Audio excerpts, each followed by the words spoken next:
그리고 또 이제 대표이사가 이제 개인 보증, 연대 보증을 한 경우에는 법인 파산 같은 걸 하더라도 대표이사 개인에게 채무가 계속 남아 있거든요. 이럴 때는 이제 대표님 개인의 회생이나 아니면 개인의 파산까지도 함께 고려를 해야 되죠. 만약에 임금이라든가 퇴직금 체불이 될 수밖에 없는 상황이었다면 또 이제 형사처벌도 이제 받고요.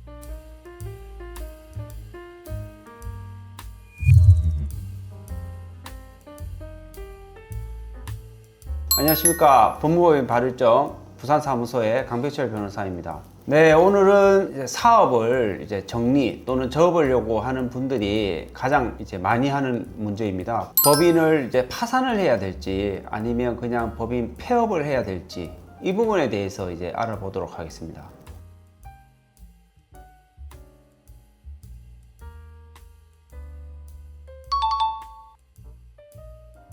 가장 큰 이제 차이는 근거 법률이 다르니까 관계하는 기관 그리고 이제 절차 그리고 그런 법적 효력 등이 다르겠죠. 법인 파산은 법원에서 파산 관제인을 선임해서 회사 재산을 환가하고 그리고 채권자들에게 공평하게 나눠주는 절차를 말합니다. 반면에 이제 폐업은 세무서에서 이제 사업자 등록 말소를 신고하는 것으로서 이 폐업을 한다고 해서 법인은 이제 소멸되지 않고 따라서 이제 법인의 채무는 이제 그대로 남게 되는 그런 이제 과정입니다.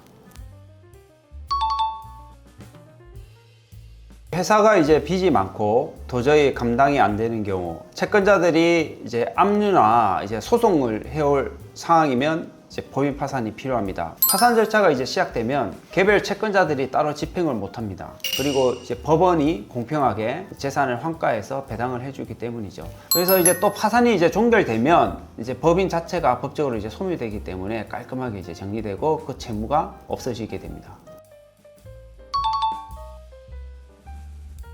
회사에 이제 채무가 거의 없거나 세금이 조금 남아 있는 경우라면 굳이 법인 파산까지 가지 않아도 됩니다. 이때는 이제 세무서에 폐업 신고를 하고 등기부상 해산, 청산 절차만 밟으면 회사 정리가 가능합니다. 다만 이제 채무가 남아 있다면 폐업만으로는 채무 문제를 해결할 수 없다는 점을 꼭 기억해 주셔야 합니다.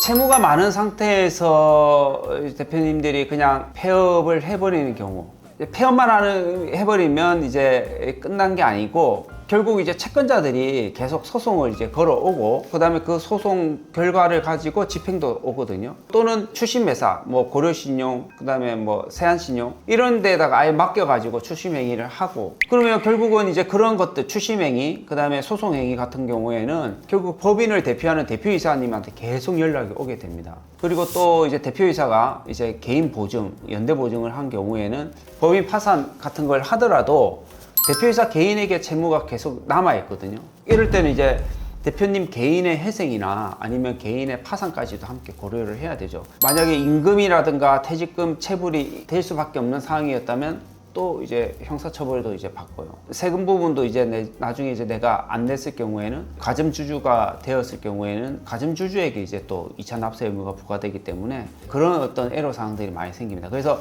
폐업만 하게 되면 아까 제가 쭉 말씀드렸던 그런 문제점들이 계속 일어나게 됩니다. 통상 이제 법인으로서 사업을 운영하시면 금융부채, 상거래 채무, 대여금 채무 통상 이렇게 이제 막 생기고 그 다음에 이게 이제 매출로서 극복이 안 될 경우에는 이제 갚기가 어렵기 때문에 이제 법인 파산으로 진행을 하시고 이제 더욱이 이제 임금 채무라든가 조세 채무가 있으면은 법인 파산을 이제 신청해서 법원을 통해서 정리하고 법인 통해서 이제 정리하고 난 나머지에 대해서는 이제 소멸하니까 훨씬 더 법인 파산을 하는 게 낫겠죠. 폐업만을 하게 된다면 법인이 이제 소멸되지 않기 때문에 아까 위 채권자들이 개별적 소송 행위를 하고 거기서 모든 서류들이 대표이사 개인에게 오기 때문에 그 또한 엄청난 스트레스가 될 것입니다. 새롭게 이제 사업을 한다든가 아니면 개인 사업자로서 사업을 시작하기 위해서는 폐업이라는 그 애매한 사항보다는 다소 시간과 비용이 들겠지만 법원을 통해서 정리를 하고 이제 새 출발하는 게 훨씬 낫겠죠. 만약 법인 정리를 고민 중이라면 법인 파산과 법인 폐업의 차이를 꼭 기억하시길 바랍니다. 이상 법무법인 발일정의 부산사무소 강백철 변호사였습니다.